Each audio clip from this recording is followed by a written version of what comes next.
जय श्री कृष्णा। राम राम। जय माता दी। हर हर महादेव। आप सभी का स्वागत है दिव्य भक्ति मंत्रा में। आज की वीडियो में हम वर्णन करेंगे श्री सूर्य जी के 108 नाम यानी कि अष्टोत्र सतनामवली।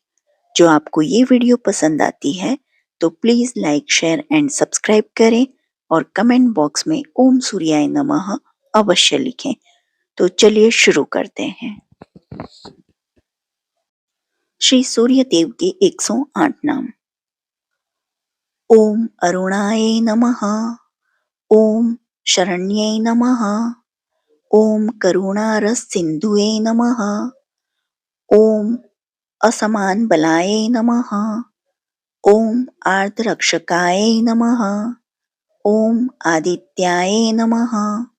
ओम आदिभूताय नमः। ओम अखिलागम वेदिनाय नमः। ओम अच्युताय नमः। ओम अखिलज्ञाय नमः। ओम अनंताय नमः। ओम ईनाय नमः। ओम विश्वरूपाय नमः। ओम इज्जाय नमः। ओम इंद्राय नमः। ओम भानुवे नमः। ओम इंदिराम मंदिराप्ताय नमः। ओम वंदनीये नमः। ओम ईशाय नमः। ओम सुप्रसन्नाय नमः। ओम सुशीलाय नमः। ओम सुवर्चसाय नमः। ओम वसुप्रदाय नमः। ओम वसुये नमः। ओम वासुदेवाय नमः। ओम उज्ज्वलाय नमः। ओम उग्ररूपाय नमः। ओम ऊर्ध्वगये नमः। ओम विवस्वते नमः। ओम उद्यति किरण जालाय नमः। ओम ऋषिकेशाय नमः। ओम ऊर्जस्वलाय नमः। ओम वीराय नमः। ओम निर्जराय नमः। ओम जयाय नमः। ओम उरुद्याभाव रूप युक्त सारथिये नमः। ओम ऋषिवंद्ये नमः। ओम ऋग्गंत्रय नमः। ओम ऋक्षचक्रचरे नमः। ओम ऋजुस्वा भावचित्ताय नमः। ओम नित्यस्तुत्ये नमः। ओम ऋकार मातृकार वर्णरूपाय नमः। ओम उज्ज्वल तेजसे नमः। ओम ऋक्षाधिनाथ मित्राय नमः। ओम पुष्कराक्षाय नमः। ओम लुप्तदंताय नमः। ओम शांताय नमः। ओम कांतिदाय नमः। ओम घनाय नमः। ओम कनत्कनभूषाय नमः। ओम खद्योताय नमः। ओम लुनिताखिलदैत्ये नमः। ओम सत्यानंद स्वरूपिणे नमः। ओम अपर वर्गप्रदाय नमः। ओम एकाकिने नमः।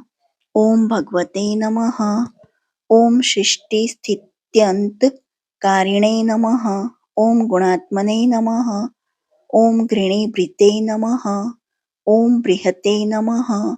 ओम ब्रह्मणे नमः। ओम ऐश्वर्यदाये नमः। ओम शर्वै नमः। ओम हरिदश्वाय नमः। ओम शौर्याय नमः। ओम दश दिक्षं प्रकाशे नमः। ओम भक्तवत्से नमः। ओम ओजस्कराय नमः। ओम जैने नमः। ओम जगदानंदहेतुये नमः। ओम जन्म मृत्युजरा व्याधिवर्जिताय नमः।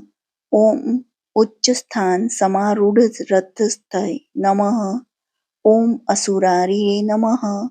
ओम कमनीयकराय नमः। ओम अब्जवल्लभाय नमः। ओम अंतर्बहि प्रकाशे नमः। ओम अचिन्त्ये नमः। ओम आत्मरूपिणे नमः। ओम अच्युताय नमः। ओम अमरेशये नमः। ओम परम ज्योतिषे नमः। ओम अहस्कराय नमः। ओम रविये नमः। ओम हरिये नमः। ओम परमात्मने नमः। ओम तरुणाय नमः। ओम वरेण्यै नमः। ओम ग्रहणापतये नमः। ओम भास्कराय नमः। ओम आदिमध्यांतरहिताय नमः।